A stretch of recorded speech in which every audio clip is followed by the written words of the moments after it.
Jim's greatest downfall of all time was his inability to see things from somebody else's perspective. Welcome to Watch Mojo, and today we're counting down our picks for the top 10 darkest real-life stories in wrestling. It was the first of unimaginable tragedy that one family had to go through. It's Nick Gage, clear as day. That was him. It's like he had to purge himself and punish himself for making this minor mistake. For this list, we'll be ranking the real-life tragedies behind the world of pro wrestling, the stories often covered in shows such as The Dark Side of the Ring. Did any of these stories surprise you? Let us know in the comments.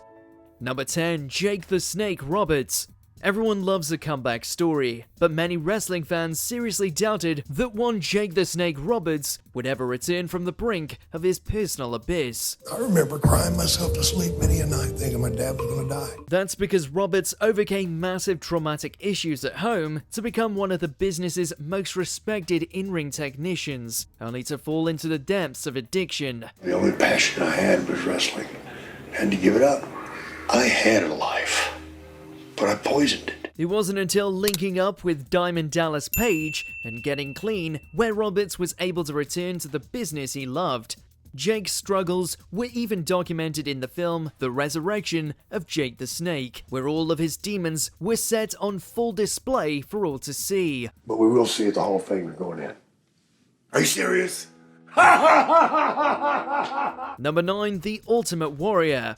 The Ultimate Warrior was a bodybuilder turned wrestler that seemed destined for in-ring stardom. He had the look and the energy, but he also had an ego. He would fly off the handle very quickly, very hard to get along with, impossible to talk to. The man born James Hellwig was so successful during his late 80s, early 90s peak that it seemed as if nothing could stop him. But Hellwig was his own worst enemy, as conflict with WWE owner Vince McMahon led to his departure from the company. And Vince put his hand out and stopped him. He goes, by the way, you're fired. A second career as a conservative public speaker earned Warrior criticism for his homophobic rhetoric, although Hellwig did eventually patch things up with the WWE. Strangely, the Ultimate Warrior died from a heart attack mere days after being inducted into the company's Hall of Fame, and making a memorable return on Monday Night Raw. He was leaving his hotel room, walking to the car the next morning, had a heart attack and died.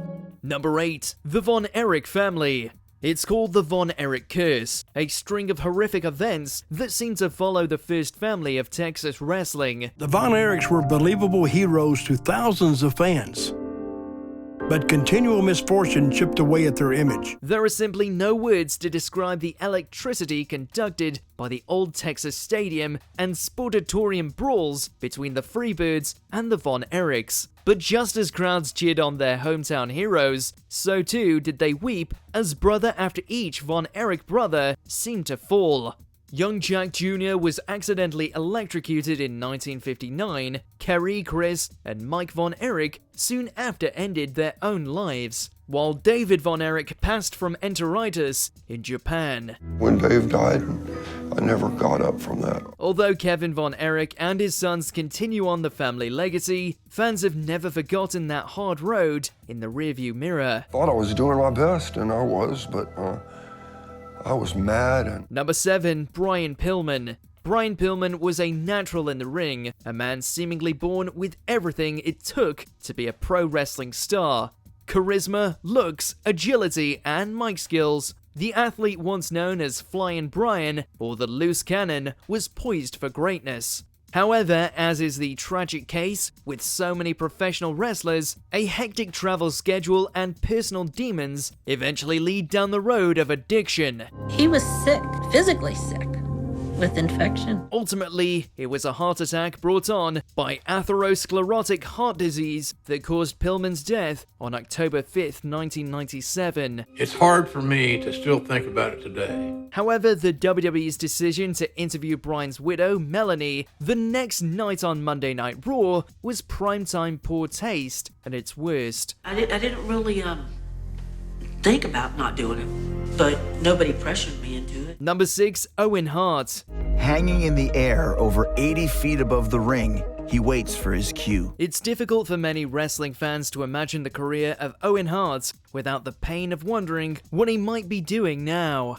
That's because the life of this incredibly influential performer was cut short on May 23, 1999, when he accidentally fell from the Kemper Arena rafters to the ring below. I thought I heard screaming, and then I felt something brush against the side of my head. Hart was preparing a ring entrance that required a quick-release drop, only the mechanism let go too soon, leaving the fans watching at home and in the arena stunned. A lawsuit followed, with the WWE eventually settling with the Hart family for $18 million, but it was little comfort for the void Owen's loss left behind. I do think that the measurable neglect that had to go into something so catastrophic cannot be overlooked. Number 5, Bruiser Brody. Sometimes the line between character and performer can be incredibly blurry, while other times they couldn't be more different. Bruiser Brody was an absolute madman in the ring, coming across as unhinged during the incredibly violent encounters with contemporaries like Abdullah the Butcher.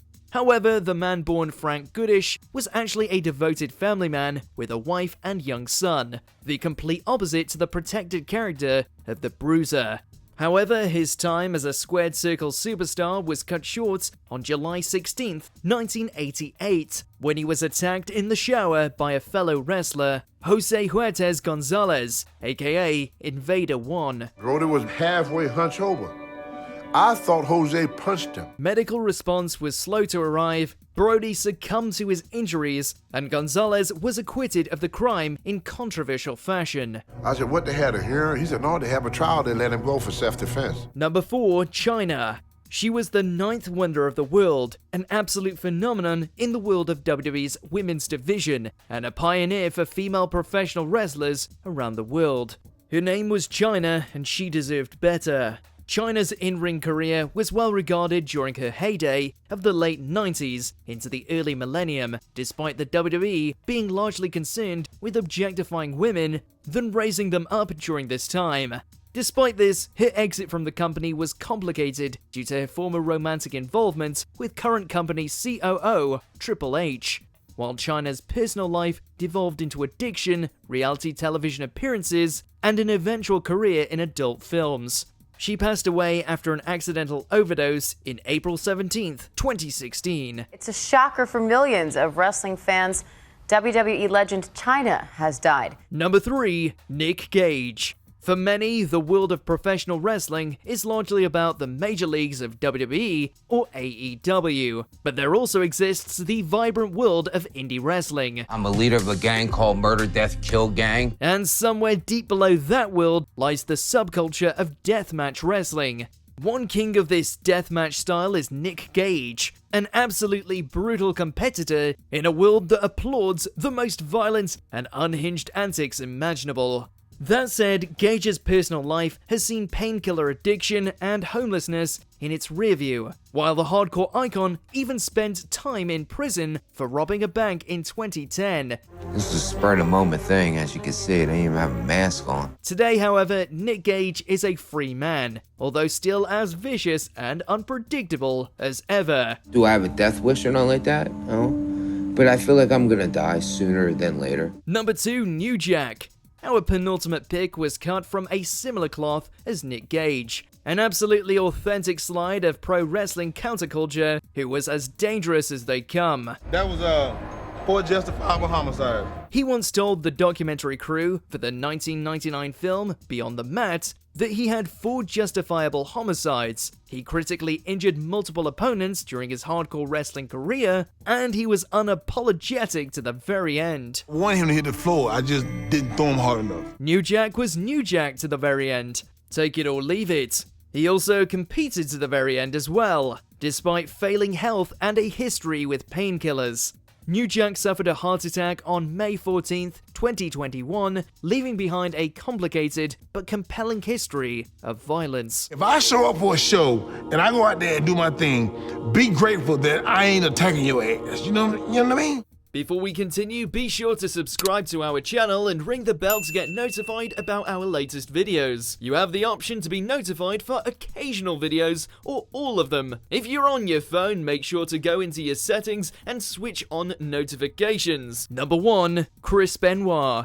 It's difficult to come to terms with the amazing career of Chris Benoit and the horrifying fall from grace that was the man's personal life. So I'm just half asleep and I see this text and I'm like, the heck is that? Although he was once an in-ring mainstay, Benoit committed the unthinkable crime of murdering his wife and son before taking his own life on June 24th, 2007. Police now treating the discovery as a double murder-suicide. It's important to note that concussion protocols weren't the same during Benoit's day as they are now, and images of Chris's brain showcase the toll that countless bouts of head trauma had on the wrestler. Of course, this changes nothing about the final outcome, but it offers a disturbing view into how the life of a wrestler can change someone from family man to madman. What Chris did almost destroyed the only thing that he ever loved, from a professional standpoint. Do you agree with our picks? Check out this other recent clip from WatchMojo, and be sure to subscribe and ring the bell to be notified about our latest videos.